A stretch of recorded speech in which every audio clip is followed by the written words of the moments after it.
Hello student, success coaching classes में आपका स्वागत है। यदि आप चैनल में पहली बार आए हैं तो चैनल को सब्सक्राइब कर ले और बेल आइकन को ऑल में प्रेस कर ले ताकि आने वाले सभी वीडियो को नोटिफिकेशन टाइम पर मिल जाए।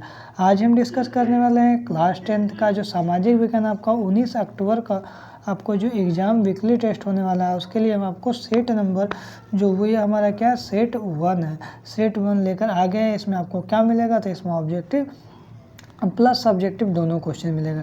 यदि इसका पीडीएफ चाहिए तो आप बोलिएगा, इसका नंबर पे व्हाट्सअप करिएगा 7667002171। इसमें आप व्हाट्सअप करके इसका पीडीएफ ले सकते हैं। साथ ही साथ इसमें ऑनलाइन टेस्ट भी दिया जाता है, तो आप ऑनलाइन टेस्ट भी आप दे सकते हैं। इसमें important objective plus subjective question भी प्रोवाइड किया जाता है।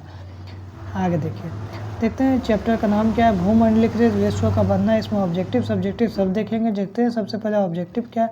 इससे बाहर एक भी आपका क्वेश्चन नहीं पूछेगा क्योंकि ये क्वेश्चन बैंक का है। 1923 में विश्व को पूंजी देने वाला विश्व का सबसे बड़ा कर्जदाता राष्ट्र कौन था, तो याद रखिएगा आपका अमेरिका था। आगे देख लेते हैं क्वेश्चन नंबर 2 क्या बोल रहा है। तो क्वेश्चन नंबर 2 बोल रहा है जो वैश्वीकरण आज मुख्य रूप से संदर्भित करता है, तो याद रखिएगा ऑप्शन नंबर सी क्या हो जाएगा।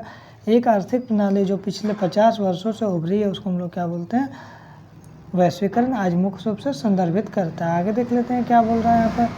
कॉर्नर लॉ जो है कानून किस देश में पारित किया गया था, याद रखिएगा कॉर्नर लॉ कानून ये आपका एग्जाम के लिए बहुत इंपॉर्टेंट है। क्या होगा, ब्रिटेन इसका राइट आंसर हो जाएगा। आगे देख लेते हैं यहाँ पर क्या बोल रहा है। सन 1800 के आसपास निर्यात में सूती कपड़े का प्रतिशत कितना था, तो याद रखिएगा आपका 30% था। कितना परसेंट था, तो 30% था। आगे देख लेते हैं क्वेश्चन नंबर 5 क्या बोल रहा है। निम्न में से कौन कौन से देश मित्र राष्ट्र बने, तो याद रखिएगा कौन कौन सा देश बना, तो ब्रिटेन, फ्रांस और रूस। क्या होगा, ब्रिटेन, फ्रांस और रूस इसका मित्र राष्ट्र बना। आगे देख लेते हैं भारत में कैनाल कॉलोनी किस प्रांत में बनाए गए, तो याद रखिएगा आपका पंजाब में बनाया गया। कहाँ पे बनाया गया, पंजाब में। आगे देखते हैं यहाँ पर क्या बोल रहा है। एशिया और यूरोप और उत्तरी अफ्रीका को जोड़ने वाली मार्ग को क्या कहा जाता है, बहुत एग्जाम के लिए इंपॉर्टेंट हो, तो याद रखिएगा क्या बोलता है, सिल्क मार्ग बोलते हैं। क्या बोलते हैं, ऑप्शन नंबर बी क्या हो जाएगा, बिल्कुल राइट आंसर हो जाएगा। आगे देखते हैं वृहद उत्पादन पद्धति से बनी पहली कार का नाम क्या है, तो याद रखिएगा आपका टी मॉडल है। ऑप्शन नंबर डी हो जाएगा, बिल्कुल राइट आंसर हो जाएगा। आगे देख लेते हैं 1928 से 1934 के बीच भारत में गेहूं की कीमत कितने प्रतिशत तक गिर गई थी, तो याद रखिएगा 50% तक रेट इसका गिर गया था। आगे देख लेते हैं क्वेश्चन नंबर 10 क्या बोल रहा है। निम्न में से किस फसल की शुरुआत में यूरोपीय गरीब बेहतर खाने और अधिक समय तक जीवित रहने में सफल हुए, तो याद रखिएगा आपका आलू। क्या बोल रहा है, निम्न में से किस फसल की शुरुआत में यूरोपीय जो है गरीब बेहतर खाने और अधिक समय तक जीवित रहने में सफल हुए, तो आलू इसका राइट आंसर हो जाएगा। आगे देख लेते हैं यहाँ पर होसे मेला का आयोजन कहाँ किया गया था, तो याद रखिएगा आपका ऑप्शन नंबर सी हो जाएगा त्रिनिदाद इसका राइट आंसर हो जाएगा। आगे देख लेते हैं यहाँ क्या बोल रहा है। निम्न में से कौन ब्रेटन वुड्स के जुड़वा संतान है, ये आपका एग्जाम के लिए बहुत ही इंपॉर्टेंट क्वेश्चन, तो याद रखिएगा आपका ऑप्शन नंबर बी हो जाएगा। 2 अंतर्राष्ट्रीय बैंक IMF और वर्ल्ड बैंक इसका राइट आंसर हो जाएगा। बहुत इंपॉर्टेंट क्वेश्चन। आगे देखते हैं वृहद उत्पादन व्यवस्था किस देश में आरंभ हुई थी सबसे ज़्यादा, तो याद रखिएगा अमेरिका में हुआ था। आगे देख लेते हैं क्वेश्चन क्या बोल रहा। निम्न में से किसने पूर्व आधुनिक दुनिया में रेशम मार्ग के द्वारा यात्रा नहीं की, तो याद रखिएगा इसका राइट आंसर क्या हो जाएगा आपका पर्यटक। ऑप्शन नंबर डी हो जाएगा, बिल्कुल राइट आंसर हो जाएगा। आगे देख लेते हैं गिरमिटिया मजदूर बिहार के किस क्षेत्र में भेजे जाते थे, तो याद रखिएगा पश्चिमी क्षेत्र में भेजे जाते थे। तो ऑप्शन नंबर बी बिल्कुल राइट आंसर हो जाएगा। आगे देख लेते हैं यहाँ क्या बोल रहा है। ऑटोमोबाइल का उत्पादन के लिए असेंबली लाइन की अवधारणा को किसने अपनाया, तो याद रखिएगा आपका option number A Henry Ford ने अपनाया। ऑप्शन नंबर ए हो जाएगा, बिल्कुल राइट आंसर।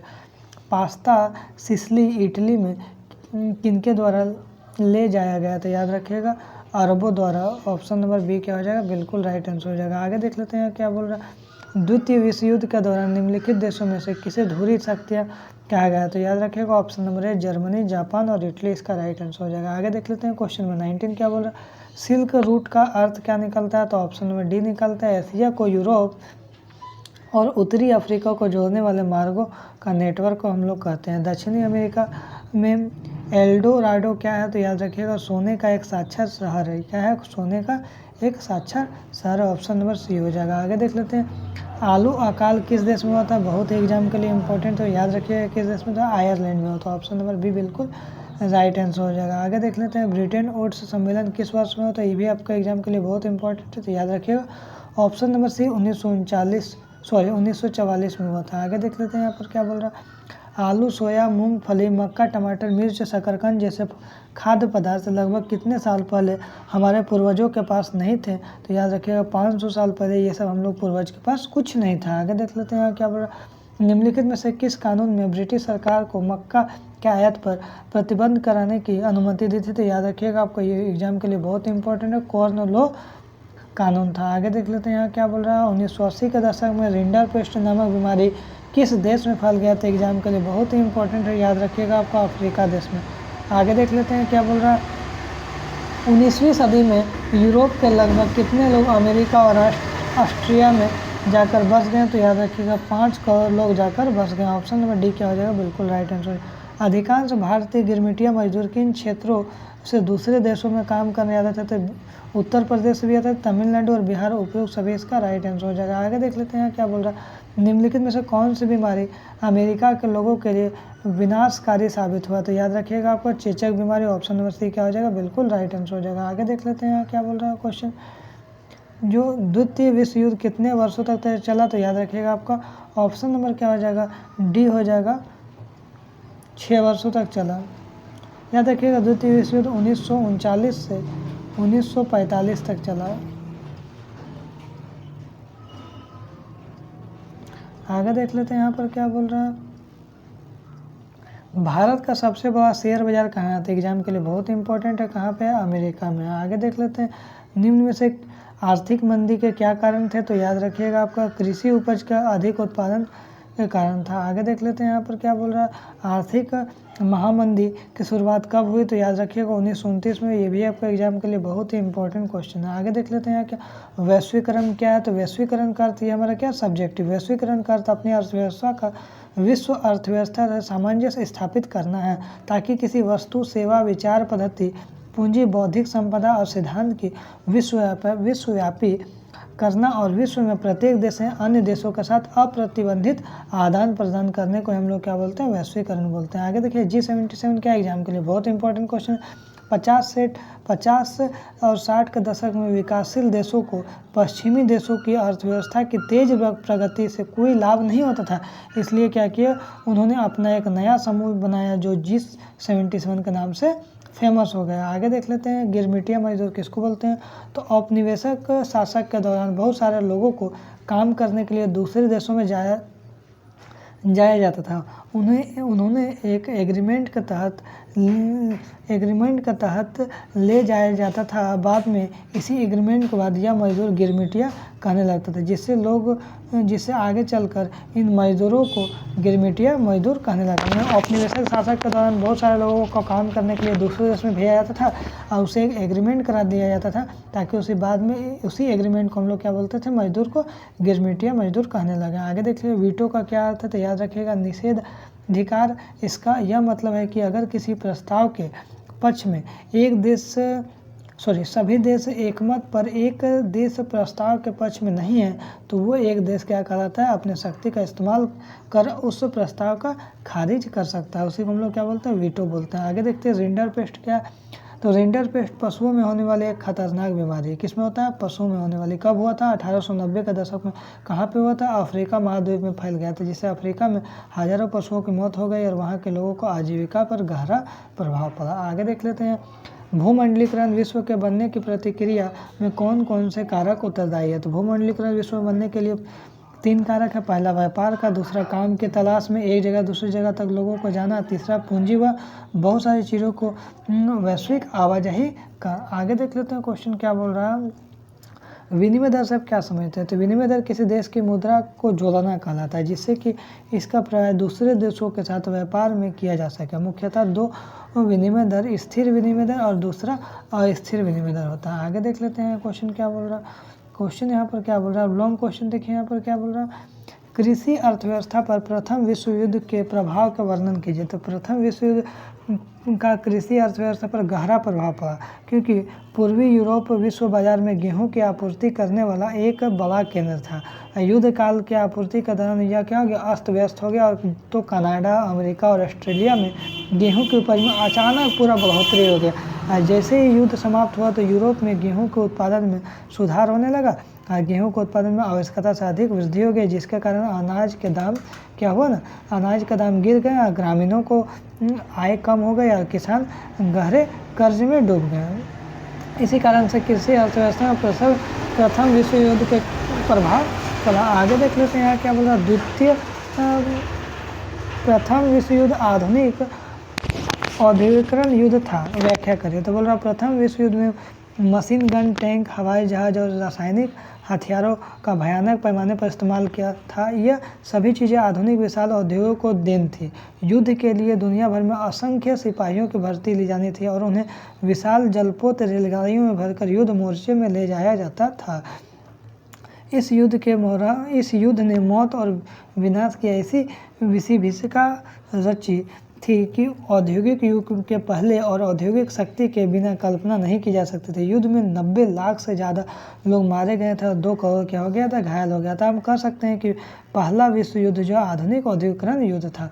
आगे देख लेते हैं क्या बोल रहा है। ब्रिटेन में औद्योगिकरण का भारतीय अर्थव्यवस्था पर क्या प्रभाव पड़ा। तो याद रखिए, औद्योगिकरण के कारण ब्रिटेन में कपास का उत्पादन फैलने लगा और उद्योगपतियों को सरकार पर दबाव डाला गया। कपास और आयात पर रोक लगाएं ताकि स्थानीय उद्योगों को रक्षा मिले। ब्रिटेन में आयातित कपड़ों पर सीमा शुल्क थोप दी गई और फलतः वहाँ पर भारतीय किसान का आयात कम धीरे धीरे होने लगा। आगे देख लेते हैं क्या बोल रहा। आगे बोल रहा 19वीं सदी में आरंभ में ब्रिटिश कपड़ा उत्पादक अन्य देशों में भी अपने कपड़े के लिए नए नए बाजार ढूंढने लगे। ब्रिटिश मशीनों द्वारा कपड़े में भारतीय कपड़ा उद्योगों को अपने घर में ही भारी प्रतिस्पर्धा डाल दिया गया। आगे देख लीजिए, सूती कपड़ा के निर्यात में लगातार गिरावट आने लगी।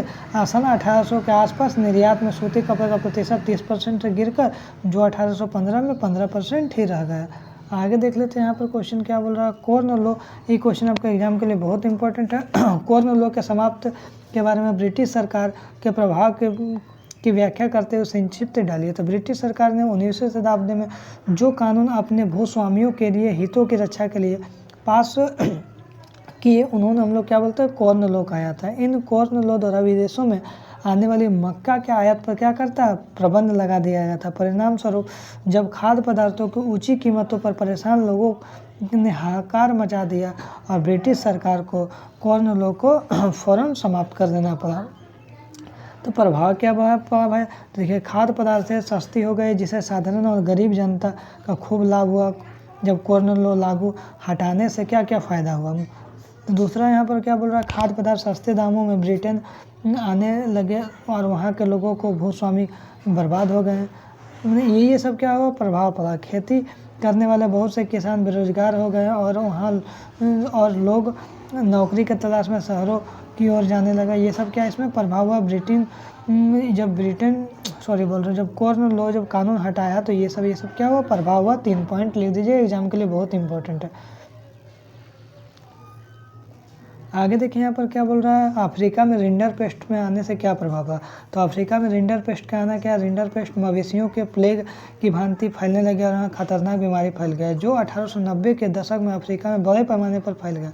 इस बीमारी ने हजारों लोगों को एकदम भाग्य को बदल कर रख दिया। अफ्रीका महाद्वीप में पूर्वी हिस्से में के महाद्वीप में प्रवेश होने वाले ब्रिटिश आधिपत्य एशिया देशों में जानवरों के द्वारा यह बीमारी यहाँ पर पहुँचाया गया। लगभग 5 वर्षों में अफ्रीका में 90% पशु इस बीमारी से मर गए। पशुओं के मारे जाने पर अपनी सत्ता को मजबूत करने तथा अफ्रीका वासियों को श्रम बाजार में धकेलने के लिए वहां के पूंजीपतियों ने 2 बचे खुचे पशुओं को भी अपने कब्जे में ले लिया। इस प्रकार अफ्रीका लोगों को दास अथवा गुलाम बनाने के लिए भरपूर मौके उपलब्ध किए जाते थे।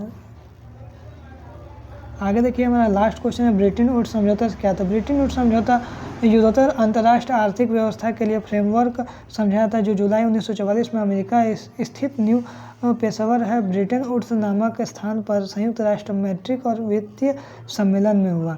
आगे देखिए यहाँ पर क्या बोल रहा है, जो युद्धतर अंतर्राष्ट्रीय आर्थिक व्यवस्था का मुख्य उद्देश्य औद्योगिकरण, विश्व में आर्थिक स्थिरता और पूर्ण रोजगार बनाए रखना चाहता था, जो सदस्य देशों को विदेश व्यापार और लाभ और घाटे के निपटाने के लिए ब्रिटेन उस सम्मेलन में ही अंतर्राष्ट्रीय मुद्रा कोष की स्थापना की गई। युद्धतर पुनर्निर्माण के लिए पैसे के इंतजाम करने के लिए अंतर्राष्ट्रीय पुनर्निर्माण एवं विश्व बैंक का गठन किया गया। यदि आपको वीडियो अच्छा लगे तो लाइक शेयर और सब्सक्राइब जरूर करें। फिर मिलते हैं नेक्स्ट वीडियो में। Thank you so much.